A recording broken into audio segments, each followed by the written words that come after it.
सतयुग में धर्म 4 पैर से रहता है, त्रेता में 3, द्वापर में 2, कलयुग में 1 ही पैर से धर्म रहता है, वो है सत्य का पैर। कलयुग उसको भी तोड़ देना चाहता था। परीक्षित जी ने जब उसको मारना चाहा तो पैर पकड़ लिए। अब पैर पकड़ने वाले को तो फिर मारा नहीं जाता, फिर चलो ठीक है, उसको स्थान दे दिए। तो जो लोग आज भी कलयुग से बचना चाहते हैं, इन स्थानों में ना जाएं तो कलयुग हमारे घर में प्रवेश नहीं करेगा। कौन कौन से स्थान है? द्यूतम पान स्त्रिय सूना यत्रा धर्म चतुर्विधा। पहला है द्यूत, माने जुआ। यदि आप चाहते हैं कि हमारे घर में कलयुग ना आए तो किसी भी प्रकार से जुआ हमारे घर में प्रवेश ना कर पाए। आजकल जुआ जो है वो मोबाइलों में आ गया है, मोबाइल में चल गया ना, ऐड आते हैं कई बार, हम देखते हैं उसमें पता नहीं किस किस तरह ये मोबाइल में खेलना या किसी भी तरह लगाना, नंबर सट्टे जाने क्या क्या होता है, ये सब जुआ ही है। और ये जो जुआ है ये जिसके घर में होगा वहां कलयुग कुंडली बनाकर बैठ जाएगा, वो तो उसका घर ही है। दूसरा है मद्यपान, तीसरा है व्यभिचार, पर स्त्री अथवा पर पुरुष का सेवन, और चौथा है हिंसा। ये 4 काम जहां होंगे वहां कलयुग रहेगा। और 5वां एक और घर मांगा कि कोई बढ़िया सी जगह दे दो। ये तो भले लोग तो इनमें जाएंगे नहीं। अरे मकान चाहे जैसा हो, पर एक कमरा तो ऐसा हो जिसको बढ़िया बैठक बना ली जाए, थोड़ा सजा के रखे। कलयुग ने कहा एक आध बढ़िया मिल जाता तो कौन सा दिया? स्वर्ण, धन। अब स्वर्ण तो आप सब लोग भी थोड़ा बहुत पहने होंगे, हमने भी, कोई भगत ने दे दिया थोड़ा सा पहने। पर स्वर्ण में होने का मतलब ये नहीं है कि सारे सोने में कलयुग है। देखो, धर्म पूर्वक जो धन कमाया गया है उसमें भगवान निवास करते हैं, वो अधर्म पूर्वक जो धन आता है उसमें कलयुग रहता है। तो जीवन में ये ध्यान रहे कि अधर्म का ना आए। अधर्म का, नीति का आएगा तो कलयुग बैठेगा और हमारे बच्चों की बुद्धि खराब करेगा, सब नष्ट हो जाएगा। तो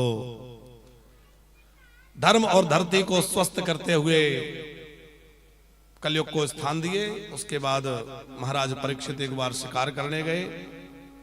समीक मुनि का अपराध उनसे बन गया कि समाधिस्थ मुनि के गले में मरा हुआ सर्प डाल दिया। ऋषि कुमार ने श्राप दे दिया कि तुमने मेरे पिता की अवहेलना की है, तुम्हें 7 दिन बाद तक्षक नाग डस लेगा, मृत्यु हो जाएगी। धन्य है महाराज परीक्षित के एक बार अपराध होने के बाद उन्होंने पानी भी नहीं पिया। हम लोग इतने पाप करते हैं पर कभी विचार भी नहीं करते। हाँ, अच्छा काम बन जाए तो दुनिया को बताएंगे हमने ऐसा किया। मनुष्य का स्वभाव है कि किसी को कुछ देता है तो जता देता है, इतना ही नहीं उसको छपा देता है। पर मेरा प्रभु सबको सब कुछ देता है, किसी को अपना पता तक नहीं देता है, किसी को पता तक नहीं देता है कि कौन दे रहा है। वो तो देने वाला दिन रात दे रहा है साहब।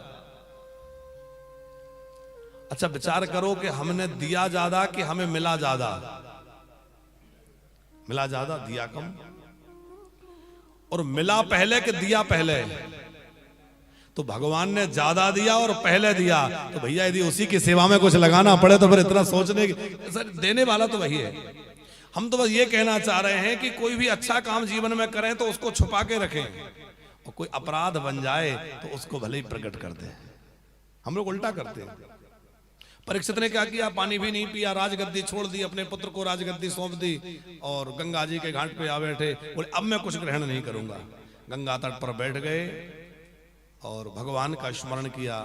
संतों को पता चला कि भाई हमारे राजा को श्राप लग गया है, राजऋषि परीक्षित की गति हो, इसके निमित्त बड़े बड़े संत, उमा संत की यही बड़ाई, मंद करत जो करें भलाई। उन्होंने ये नहीं सोचा कि अरे ये वही राजा है जिसने एक संत के गले में मरा हुआ सर्प डाल दिया, बल्कि ये सोचा कि धर्मात्मा राजा है, कोई अपराध बन गया।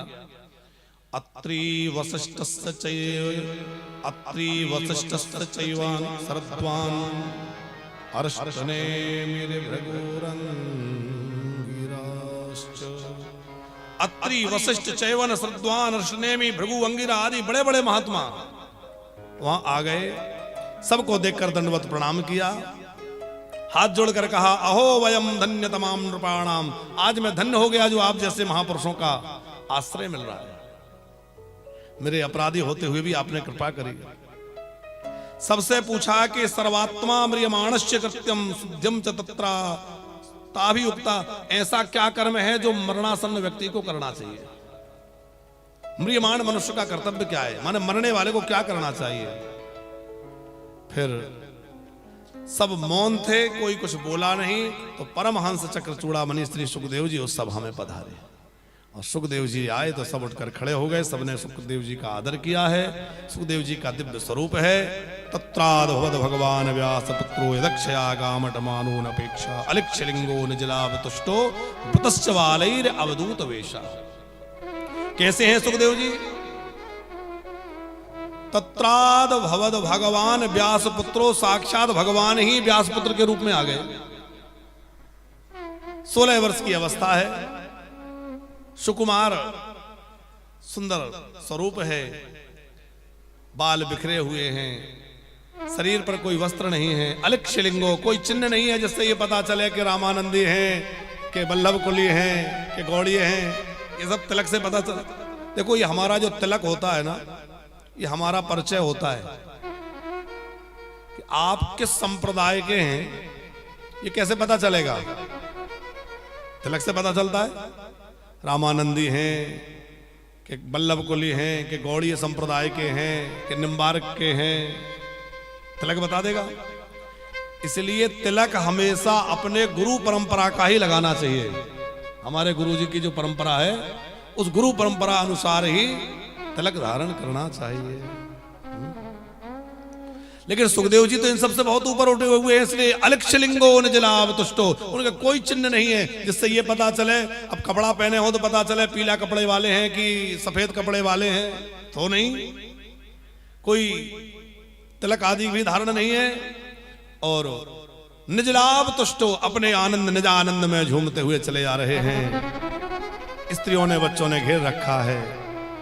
उस समय सहसा सब लोग उठकर खड़े हो गए। सबने उनका वंदन किया, सबने उनको प्रणाम किया, आसन दिया। राजा परीक्षित ने पूजा करी और पूजा करके प्रश्न किए हैं। और जो प्रश्न उत्तर हुए हैं, अद्भुत संवाद है, हम लोग कल से सुनेंगे।